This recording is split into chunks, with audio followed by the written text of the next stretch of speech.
Today, I've got a very special Side Hustler Show episode for you. As you know, one of the things that we talk about in Side Hustlers is the concept of the three buckets. And the three buckets are the idea that you can do your side hustle along with your teaching job instead of your teaching or education job.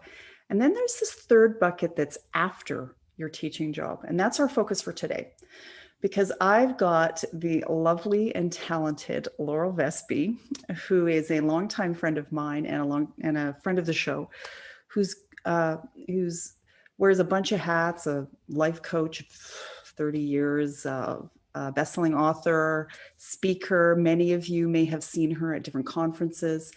She's just a wealth of experience when it comes to helping people through transitions and changes, among many other talents that she has. And I've asked her to come today to focus on the idea of pre-retirement and what that looks like. And because I think that's a bigger discussion than just go ahead and start a side hustle. There's way more to it on the inside. So without further ado, Laurel, welcome to the show. Hi, Neela. Thanks for having me as a guest on your show. Thanks. You're actually my first official guest. And I thought that was so fitting because you were one of my first official clients as a side hustler many moons ago. Not too many then. But. Yeah. So I thought maybe you could do, you and I have talked about this previously, but I thought maybe you could give people just a little bit of your background, because you actually are one of our people. You come from our people. Part of the tribe. Go ahead, give us a little backgrounder on your beginnings in the teaching world. Yeah, so my side hustle as a teacher was a lot of years ago, when we probably didn't even kind of call it that, no language around that. So I began my career in the early 1980s, so back in the last century. Trained as a special education teacher, but also initially had taught junior high, and had a great teaching career. And the primary focus of my teaching was about special education. And as time went on in my teaching career, a couple of things changed. One, I found that teachers were needing a lot of help. Other teachers were needing a lot of help, and so I was asked to do conferences or workshops or professional development things. So that was going on for me. And then the other thing that happened is my family started expanding. And so when we had a 3-year-old, we then also had twins. And so having 3 kids under 3, a regular teaching job, just was not a good lifestyle thing. Right. So I get it.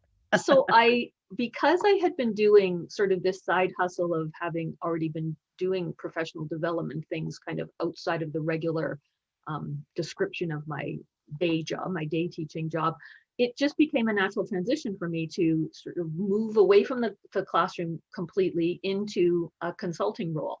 And so I began a consulting business focused on education. And then that actually began to morph into something else later on down the road, when my sort of interest and expertise began to change, where I focused not exclusively working with teachers, but really looking at how we can be more mindfully productive, how we can get more joy and fulfillment out of our lives. So yes, side hustle back in the last century.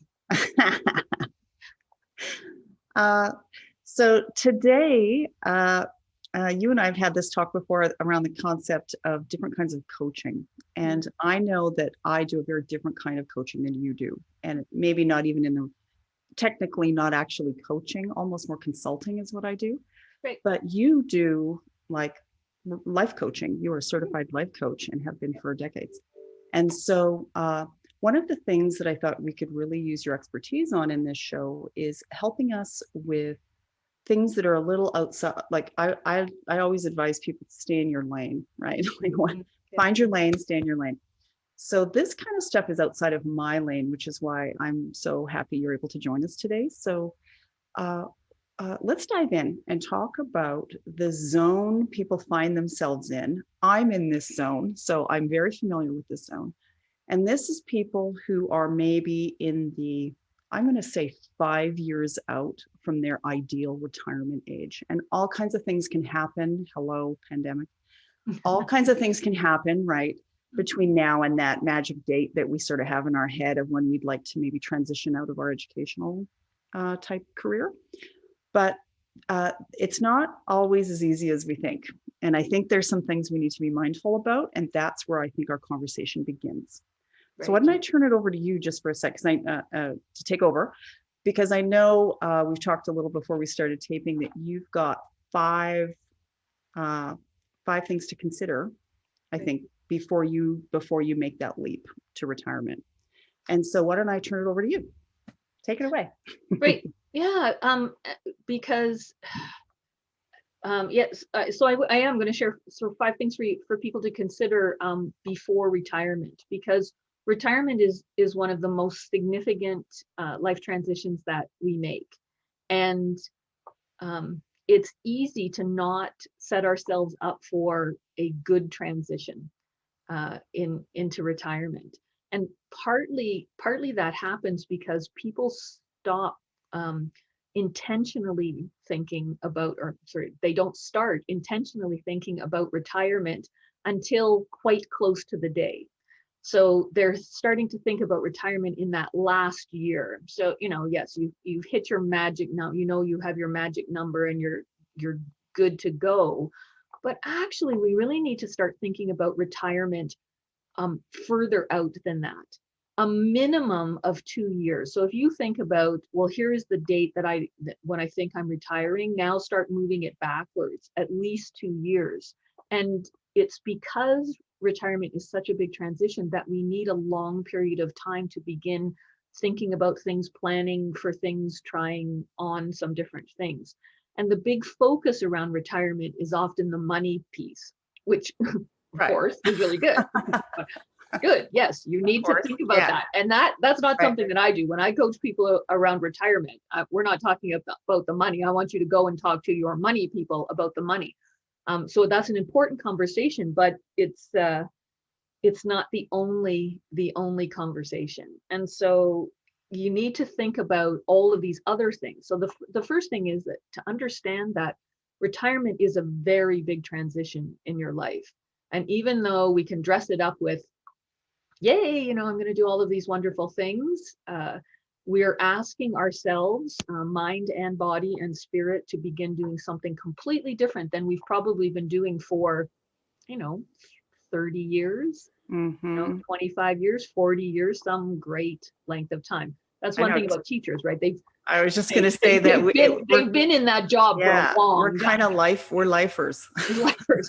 We sort of like, we stay in what we call the vertical of teaching, right? Yeah. Typically. Yeah.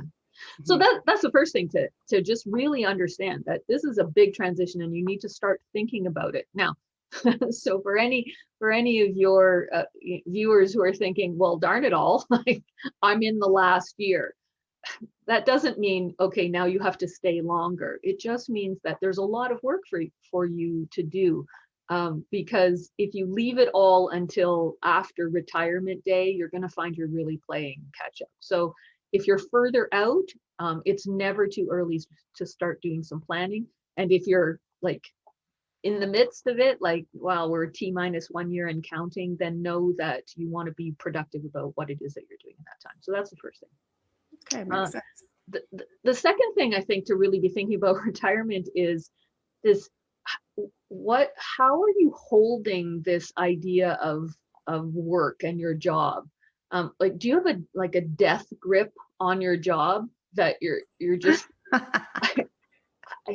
I want to let it go, but I'm hanging on to it like this. I can't let it go. I can't let it go. Or are you in the, yay, I can't wait. Like, really, I've already put it down and I'm just kind of got the calendar and you're going, every day is getting crossed off the old wall calendar. Yeah. So know that if you're holding on tightly, that sort of speaks to that first point, because retirement is such a huge transition. And on some level, we actually understand that life is going to be different after we leave work. It's going to be different, and that can be exciting. It can be terrifying. It can be unnerving because I just really don't know. And so when we're not sure, we tend to hold on. So just having that conversation with yourself about where am I in terms of the ease with which I'm willing to make that transition. Mm-hmm. Okay. Yeah. So that's number two. So number three, as I said, money is an important consideration. That's a really great conversation. But to be thinking, the third thing is to be thinking about all of the other conversations that you need to have with yourself, which are conversations like, how am I going to spend my time? And that's often a conversation that is part of the death grip, right? I don't know how I'm going to spend my time. Therefore, I'll just keep hanging on to this thing because I don't know what that looks like. But just, having the exploration. Right. Well, how actually am I going to spend my time? Or how am I going to maintain social connections? We, a lot of our social connections come from work, right? Like we're friends with the people that we work with. That makes sense. And as much as we think that we're going to maintain all of those social connections and relationships when we retire, uh, it doesn't always work out that way, because when you're retired and your friends aren't, um, it's That's a really difficult. good point. It kind of Yeah, reminds me of summer holidays when you think you're going to get together and you never see anyone because everyone's off having summer holidays as a teacher, right? Because everybody's off at the lake or whatever, and you actually don't see people during the summer. Yeah. yeah, And it's kind of a times that by 10 yeah. because that's every day now. Right. Right. Or you're thinking, geez, I'd like to go and have lunch or go and have coffee, but like all my friends they're working. And so Right. they're not able to do that during the day, that even now that you have time.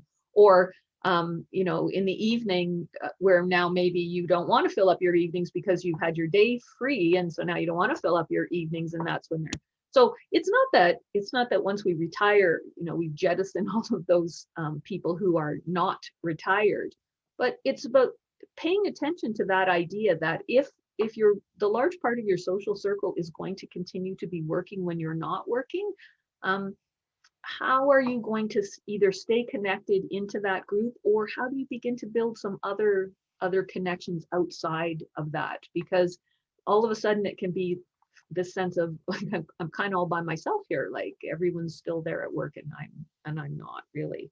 um, Mm-hmm. so the other conversation is really about, how am I going to, make a contribution, or to put it bluntly, how am I going to feel like I'm useful, right?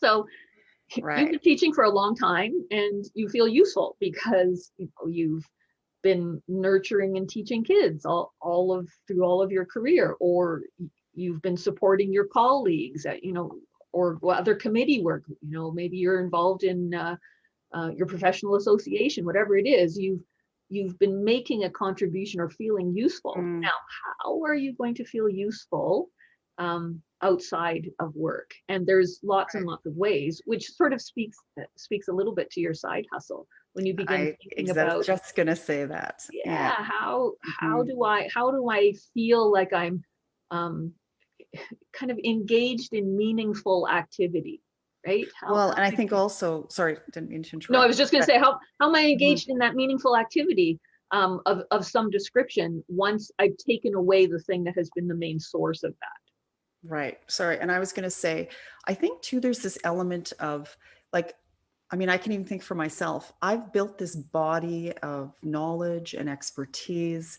And just because I don't want to, down the road when I transition out of education, just because I don't want to, have my day job be the way I do that doesn't mean I suddenly don't, hear, I've got all this expertise and I want to share it. I want to help people. I want to show them all of the, I want to I want to allow them to maybe avoid some of those mistakes I made, or share some of the insights on supporting kids, or all of that kind of thing. So I think there's that element too, especially if maybe you've got your doctorate, or you're working at whatever it is that you've kind of reached this pinnacle in your own professional life, and it's really hard to just not have anywhere to go with that, right, with that expertise. And it's kind of, in a way, a shame too that people can't share that expertise.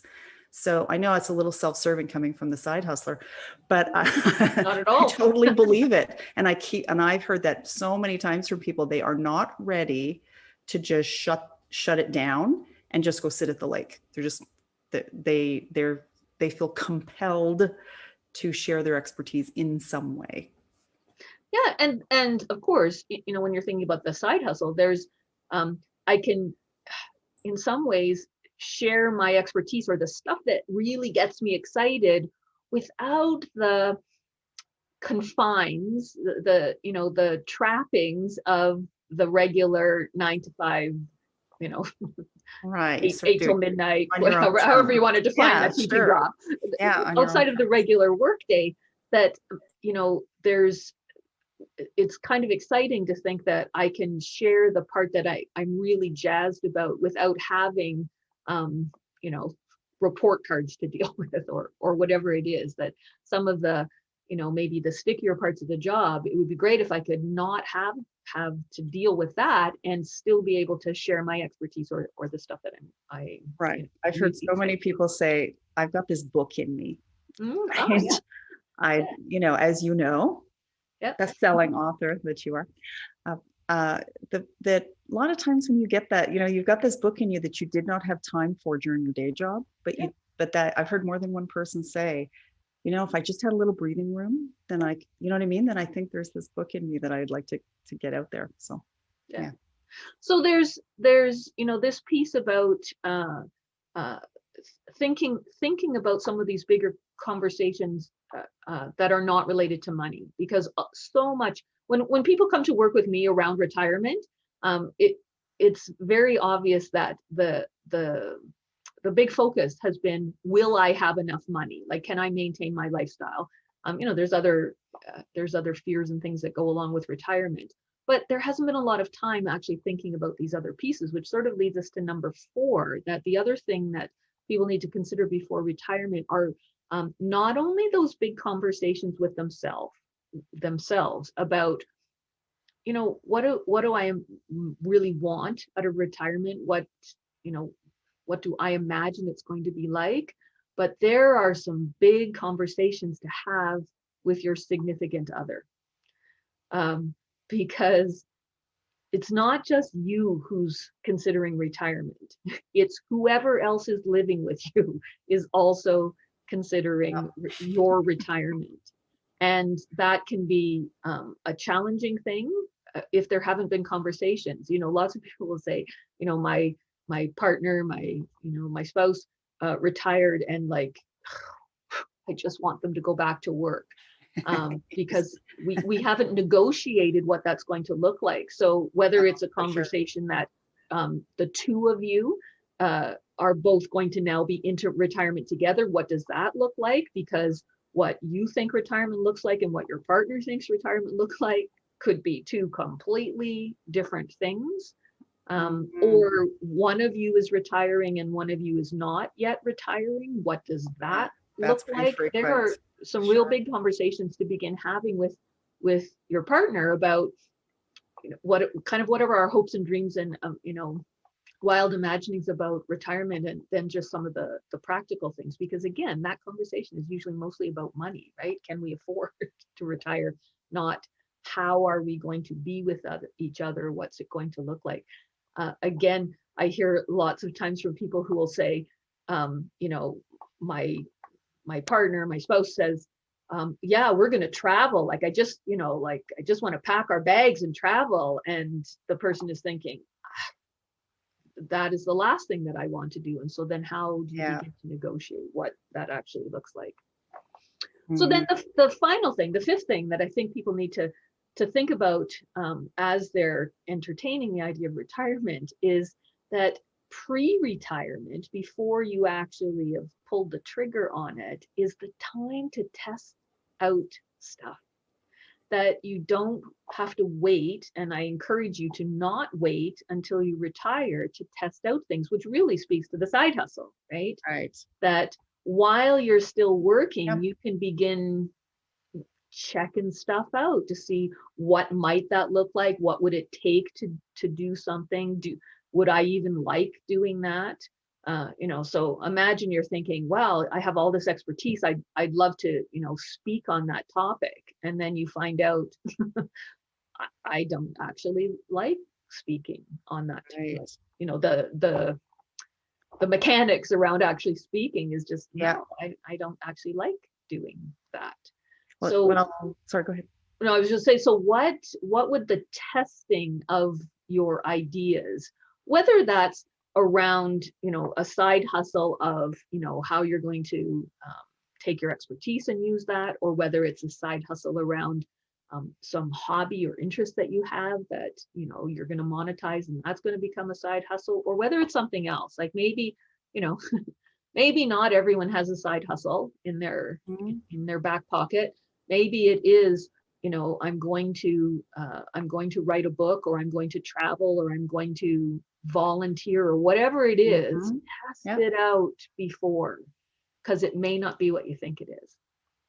I agree. And the thing I love about the position that I find myself in, and I think other educators will also find, is because we have that, because we can kind of do one of those, like, let's say you do pursue a side hustle and there's something that you'd like to do, whether that's consulting or writing a book or all of the different things that you can do.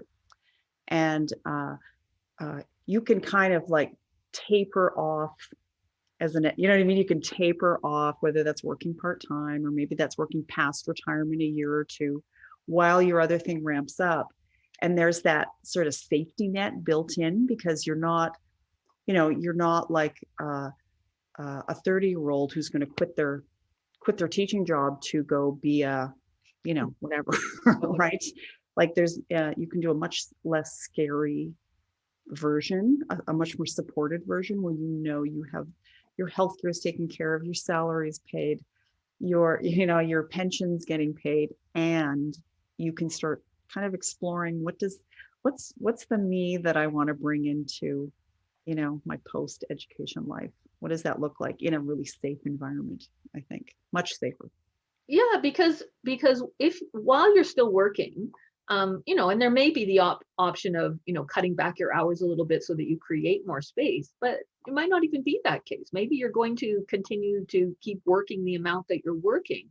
But if you're, regardless of whatever it is that you're thinking you're going to entertain in retirement, figuring out a way to begin to weave that into your life. So whether it's, you dedicate, part of one weekend, the weekend becomes time that you are working on this side hustle idea, and you just begin to test things out, or you work with someone like you, talking about the planning, what would it take, so you don't have to wait until you've retired to actually begin to do some of the planning pieces, so the investigation has already begun, because um, we get these great ideas, and sometimes they're amazing ideas and we just run with them, or sometimes we find out that just wasn't the greatest idea for me, that once I started looking at, well, maybe what that would require of me, or it's not as interesting or exciting as I thought it was going to be able to test that and lay the groundwork while you're still working, so that when you get to retirement, you're not losing extra time testing out all of these things. It doesn't mean that I'm saying you have to test every single thing out, but just begin um, to discover, is this really something that is exciting? Is it something that I'm willing to maybe learn some new skills on? Right? Mhm. If you got a side hustle on something, you're going to have to learn some new skills that are different from Right. what you did in teaching. Am I willing to learn those new things, or even Right. just to discover what it would take? I hear all the time from people who say a couple of things happen. they'll say, when I retire, I'm going to travel. Like, once I'm retired, I'm going to travel. And then a couple of things happen. They wait till retirement to start traveling and then find out that they don't like traveling at all. And so they've kind of created this vision of themselves as someone who is a True. world traveler. And Very it's true. like, yeah, now I don't want to do that. And now I don't have any idea what I'm going to do. Or they wait, they really, really want to travel, but they've put that off, postponed it. And then they find when they get to retirement, for whatever reason, health reasons, or, some other reason, Right. travel is not actually possible. Maybe it's a partner who now is not able to travel, whatever it is, that's now been kind of yanked out from underneath you. So testing it out ahead of time is a really good idea. I agree. And I will add that for me, and I know for many people that I work with, this is the fun part. Like, this is you can try something and not have it not be what you want. And it's like, oh, well, next. Yeah. I've sold dog toys. I run a true crime website. I have coaching clients. I've done consulting gigs for people on online learning. I've done on and on and on and on. And, to be really honest, not everything lit the fire in me that I thought this is going to be my thing. Yeah. But I tried it, and I could try it because I had that, circling back to my idea about the safety net kind of thing. But it's so fun. And one thing I noticed as a teacher too, sometimes we haven't actually been able to explore a lot of different parts of ourselves because that day job's pretty intense and it's pretty prescriptive. If that's not in your teaching wheelhouse, or your wherever you are in the vertical of teaching, whether you're in administration, leadership, consulting, wherever you've landed there at this point, it's just so nice to have that freedom to go, maybe I've been working, I'm working at this thing, but actually, what I'd love to do is, my passion is really in kayaking. And so it's crazy, but that's, my actual, the heart in my heart, my thing's over, actually not even in the vertical, it's over here, actually way over here. And then you have that kind of freedom to do something that's not even related to education. That's like way over here in a more passion heart thing that you can start exploring. So I think it's kind of an exciting time actually in that pre-retirement, because there's just lots of possibilities, right? Which I really love.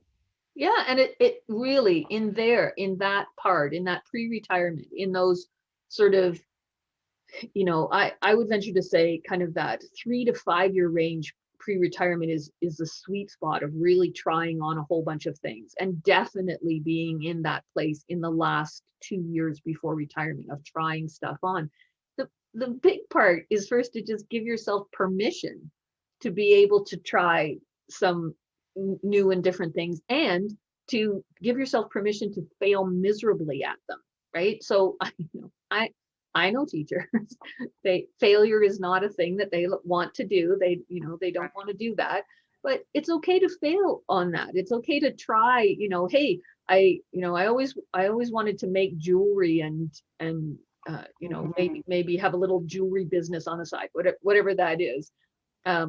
But okay, try it. You don't have to go from 0 to 100 in this exploration phase. Make some things and see if people are going, ooh, those are really nice. Like, do you sell those? Yes, actually, exactly. I do.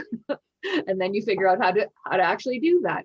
But and maybe then you find out, okay, it's just tedious. Like, I thought that was going to be an exciting thing, and now that I'm in the midst of it, it's like, no, I don't actually like doing that. Or, I have these really cool things, but no one else finds that terribly exciting. And so, maybe that might be a tough slog as a business, but just giving yourself permission to indulge yourself.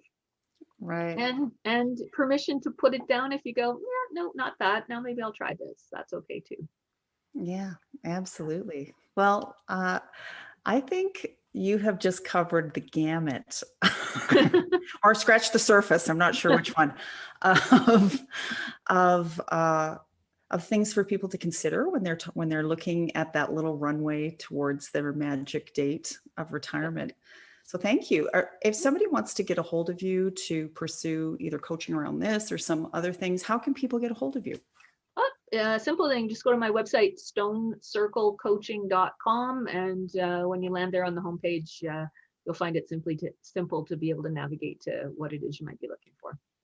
All right. Well, thank you so much. I'm going My pleasure. to have a part 2 to this, which is going to be after retirement, which I think is also a very interesting for folks who have already retired and are thinking side hustle, Mm, maybe thinking not just kind of in that zone of retirement. So we're going to do a part 2 yeah. and continue this conversation. But for right now, I want to say thank you so much for joining me, and uh, everyone out there, you just keep hustling and stay tuned to the show.